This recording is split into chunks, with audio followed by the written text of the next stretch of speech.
War brings entire nations together. War brings out the best and the worst in people. Operation Iraqi Freedom is like every other war in American history. It takes loved ones away from their homes, and it takes lives. Every member of the United States military has made the voluntary choice to fight for our country. Whether the soldiers hail from Culver City, California, Sioux City, Iowa, Carver, Massachusetts, or right here in Amherst, Ohio, all chose to enlist in the military, fully knowing the risk involved.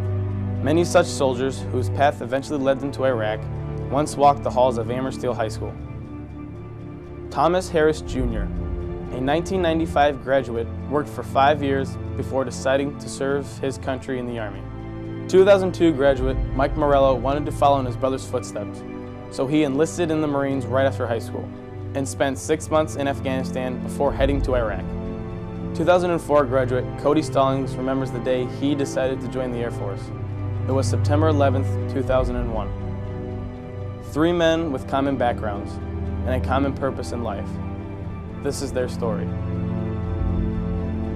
Operation Iraqi Freedom has taken over 3,000 lives and caused more than 22,000 casualties.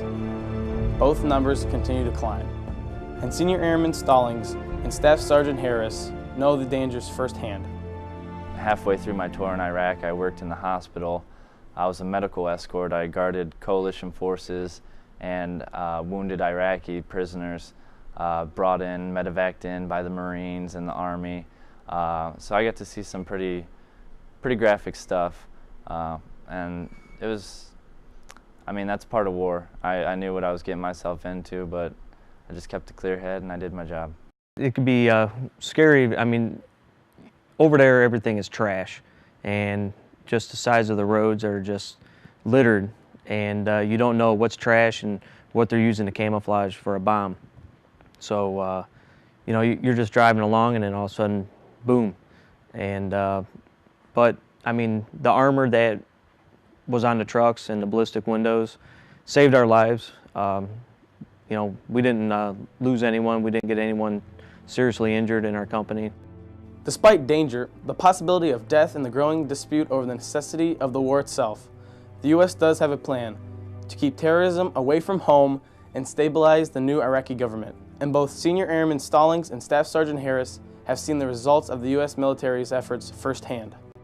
I'm totally for what we do over there. It's, I've seen a lot of good over there, and that's the problem with a lot, you know, over here is that the people don't see the good.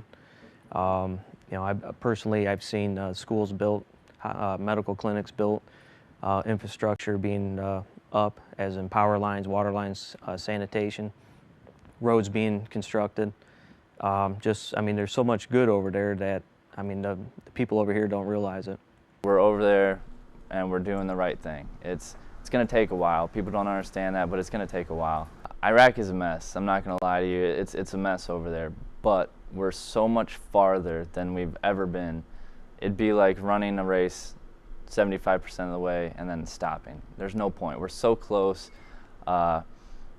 Iraq is just like anywhere in the world. There's good people and there's bad people. The Iraqi culture and the people over there, they're good people, they're loving people. Most of them are westernized. Most of them love Americans. They support us. That's the stuff you don't see in the media. The progress comes at a high price. Not only have many lost their lives, but each member of the military who is serving in Iraq is doing so thousands of miles from the comforts of home in the United States and the people they love. You have to have a clear head when you're over there. So if you think about stuff like that all the time, it's going to drive you crazy. And don't get me wrong, there's many long nights where I thought about family and friends and my girlfriend back home and just everything I was missing. But you're over there to accomplish a mission. And that's exactly what we have to do. When you're on the job, you're thinking about the job, you're constantly watching your back, you're doing what you got to do. But in that downtime, you know, you're there with hundreds of other guys that are in the same boat as you. Some left their wives behind, you know, some don't have any family, and you guys bond. That's your family. Oh, it's real hard, yeah, being away from the children. They don't really understand. But biggest thing I had to do is just, you know, let them know Dad's gonna be calling home, sending pictures home all the time. Write me, I'll write you. you know, just showed them on a map where I was going and what I was doing. So, you know, but they really didn't understand it. The distance between Senior Airman Stallings and Sergeant Harris and their families has been removed since each returned home to the States. But for Sergeant Morello and his family, the separation, the worries, and the uncertainty continue. You try to keep your mind on the job, you know, got to keep jets in the air as much as you can, but I definitely think about Ohio, family, friends. I definitely think about it a lot. And in Sergeant Morello's opinion, that mission is working, both in Afghanistan and Iraq. I can tell you firsthand that I've seen Afghanistan and Iraqi local nationals just having a better life with our assistance here. What we're doing over here is just helping these people just immensely. So I definitely believe we're helping them. Mike says that loud explosions serve as a reality check for him. Through all of the danger, Mike has been able to maintain his sense of humor and love of superheroes. In fact, he believes it's this humorous outlook on life that helps him make it through the most difficult times. I can consider myself a morale boost, you know. I'll always find time to joke around, yeah, dress up like Spider-Man. I'd actually have to say I'm the only person in Iraq that dressed up as Spider-Man or a superhero.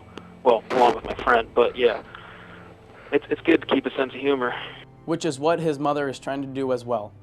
She tries to concentrate on the positives like the pride she has in her son, his accomplishments of being an honor graduate after basic training, and Mike reaching his goal of becoming a plane captain, and his pending return to the States in the next month. I'm not compulsive in watching the news or accessing online support groups, because I know they are available for Marine moms. But I have a strong sense of faith, and I know that we all have a purpose, and God's watching over our soldiers, and sometimes the outcomes are not good.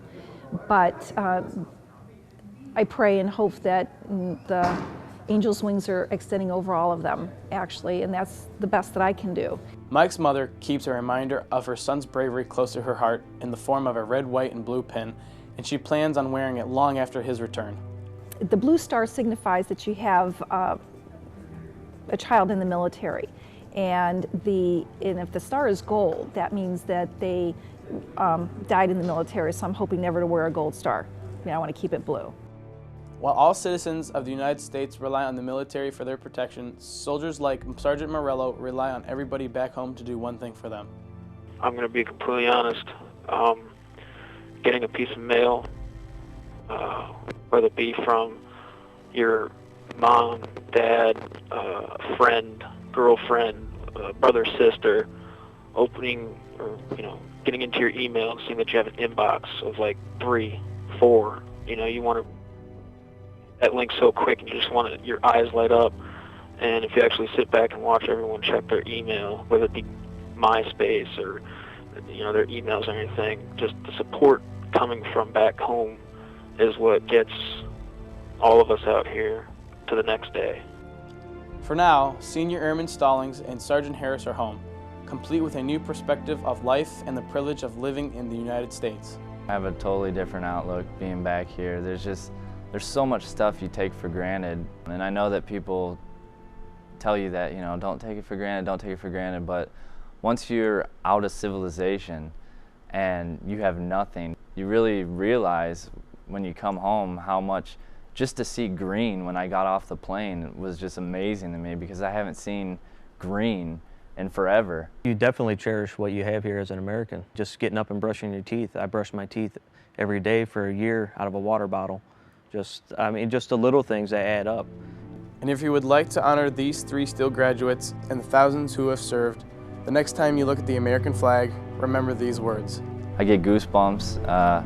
It's just, I don't know, there's nothing more beautiful to me than seeing the flag waving and knowing that I was over there defending her and fighting for her. It fills me with a big sense of pride.